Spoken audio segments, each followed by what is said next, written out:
Hello सांग माने समस्त के नमस्कार जुहार। आज मुई सकालु उठी आम घरे जेन कांकड़ गछ अच्छे तार सेबारे लगी पड़ली। जेहेतु आम घरे अंडरा फूल नहीं ना तो मुई आम पाख घर के गली आ फूल दुटे मागी आनली। फिर ताके आम घर माई फूल सांगे पराग मिलन करे देली।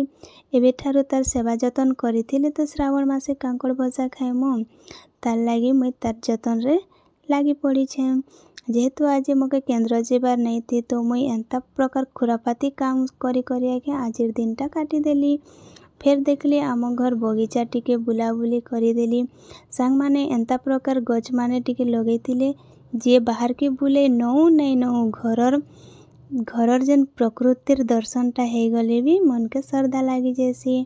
एंता प्रकार गछ लगा हन और जितके बेले बुलबार के इच्छा लागले निजर घरर से बगीचा रे ही बुली पका हन और खुश रहन।